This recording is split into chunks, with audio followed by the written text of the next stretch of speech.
लोग अपने आयुष्य बढ़िया सेफ्टी क्लास में आज बात करेंगे। सबसे पहले जानते हैं टीबीटी क्या होता है। तो सबसे पहले जान लेते हैं टीबीटी का मतलब होता है tool box talk. Tool box talk में क्या होता है कि एज ए सेफ्टी ऑफिसर होने के नाते आपको डेली मॉर्निंग में वर्करों को एक एक टॉपिक पे डिस्कशन करना होता है। यानी जो वर्क स्टार्ट होने वाला होगा उस वर्क से रिलेटेड उनको कुछ hazards, precaution, safe system of work के बारे में बताना होता है। ये भी बताना होता है कि उस वर्क में कौन कौन से पीपी रिक्वायर्ड है, यानी कौन कौन से पर्सनल प्रोटेक्टिव इक्विपमेंट रिक्वायर्ड है और उसके क्या यूजेज है। तो सबसे पहले आज हम लोग बात करते हैं एक टॉपिक लेकर के कि आईटीबीटी होगा हॉट वर्क पे। किस टॉपिक पे? Hot work. तो सबसे पहले हम लोग ये जान लेते हैं कि हॉट वर्क क्या होता है। What is hot work? Any types of activity that involves source of ignition, spark या naked flame, that's called hot work. यानी कोई भी वैसा काम जिसमें सोर्स ऑफ इग्निशन क्रिएट होता हो, स्पार्क वगैरह निकलता हो या नेट फ्लेम, ओपन फ्लेम वगैरह निकलता हो, तो उस काम को क्या बोलते हैं? Hot work. जैसे में इस काम में क्या क्या एक्टिविटी आता है? ग्राइंडिंग एक्टिविटी, ग्राइंडिंग का काम। जब आप ग्राइंडिंग करते हैं तो देखिएगा उसमें से स्पार्क क्रिएट होता है। उसके अलावा वेल्डिंग का काम, वेल्डिंग के समय में भी क्या निकलता है? रेडिएशन निकलता है, रेडिएंट एनर्जी निकलता है, स्पार्क वगैरह निकलता है। उसके अलावा कटिंग का काम। तो ये सब जो काम है वो किस में आते हैं? हॉट वर्क में आते हैं। तो सबसे पहले अब ये बात करते हैं कि हॉट वर्क काम करते समय किसी वर्कर को किन किन हेजर्ड्स को फेस करना हो सकता है। तो जैसे सबसे पहले before starting hot work we have to care about presence of flammable material. जहां भी हॉट वर्क हो रहा है किसी फ्लेमेबल मटेरियल्स का प्रेजेंस होना एक तरह का हेजर्ड हो सकता है। सपोज आप यहाँ वेल्डिंग का काम कर रहे हो, बगल में कोई पेंटिंग का काम कर रहा है, तो ये आप जो वेल्डिंग कर रहे हैं ये हॉट वर्क है। अब बगल में जो पेंटिंग का काम चल रहा है वहाँ पे क्या है? फ्लेमेबल मटेरियल्स मौजूद है। तो वहाँ पे जो हेजर्ड्स है वो क्या है?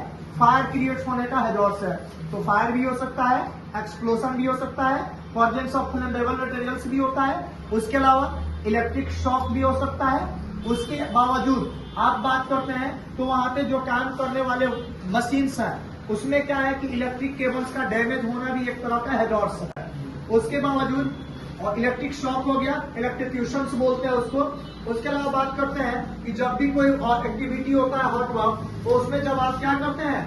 कटिंग का काम करते हैं या वेल्डिंग का काम करते हैं, तो उसमें से क्रिएट होता है टॉक्सिक फ्यूम्स, या उसके अलावा वेल्डिंग के काम में क्रिएट होता है रेडिएंट एनर्जी, जिसको अपने लैंग्वेज में आप रेडिएशन बोलते हैं ना कि सर वेल्डिंग का काम हो रहा था, मैं ज्यादा देर देख लिया, हमारे आई पे क्या होता है? इफेक्ट्स आ जाता है और उसमें आई स्ट्रेन भी हो जाता है, पूरा आपका आंख रेड कलर का हो जाएगा और स्वेलिंग भी हो जाएगा, सूजन भी आ सकता है। तो ये जो रिलेटेड है ये किससे है?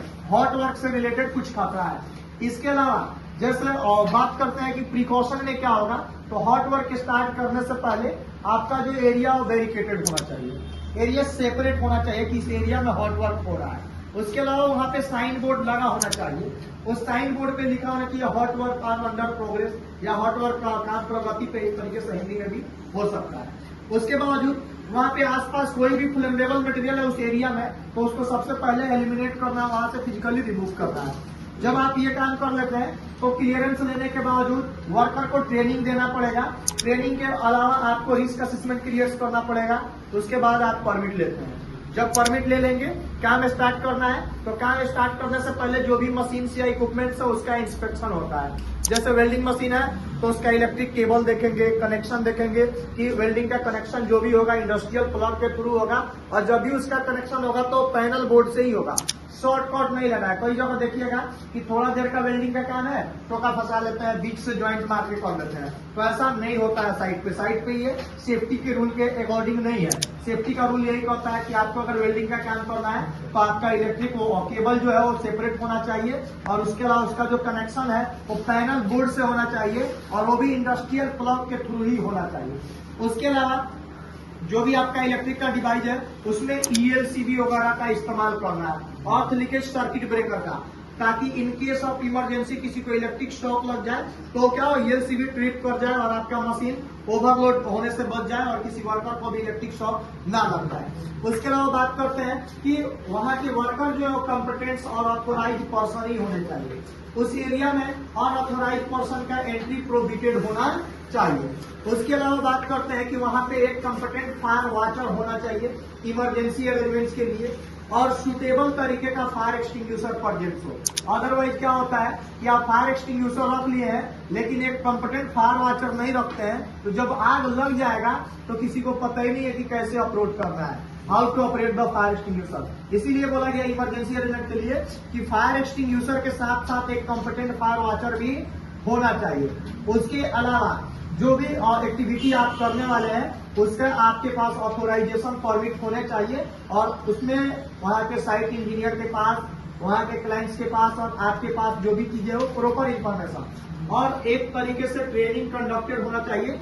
जॉब स्पेसिफिक ट्रेनिंग बोलते हैं कि जो भी काम होने वाला है उसका ट्रेनिंग मिल चुका है और उस काम में वही वर्कर को शामिल करना है जो उस काम के क्या है कॉम्पिटेंट और ऑथोराइज पर्सन है। और उसके अलावा बताया गया कि जब भी आप काम स्टार्ट करें तो काम स्टार्ट करने से पहले चेक्स बिफोर यूज, वर्कर को ये बताना है कि हमने तो इंस्पेक्शन कर लिया है लेकिन जब आप स्टार्ट करने आओगे तो आप भी एक बार अपने अकॉर्डिंग क्या करोगे, इंस्पेक्शन करोगे, चेक करोगे विजुअली। उसके अलावा बताया गया कि उसमें जो भी इलेक्ट्रिक केबल्स वगैरह है और बेहतरीन होना चाहिए, कोई डैमेज उसमें एक्सेप्ट नहीं है और वहाँ पे आपके पास एक फायर ब्लैंकेट होना चाहिए जिससे आप क्या कर सकते हैं, इन केस ऑफ फायर आग बुझा सकते हैं या कोई फ्लेमेबल मटेरियल है हटाना पॉसिबल नहीं है तो उससे आप उसको क्या कर सकते हैं, आइसोलेट कर सकते हैं। तो ये सारी चीजें हैं, आपके पास काम करने का प्रॉपर सेफ सिस्टम होना जरूरी है। चलिए आज के लिए इतना।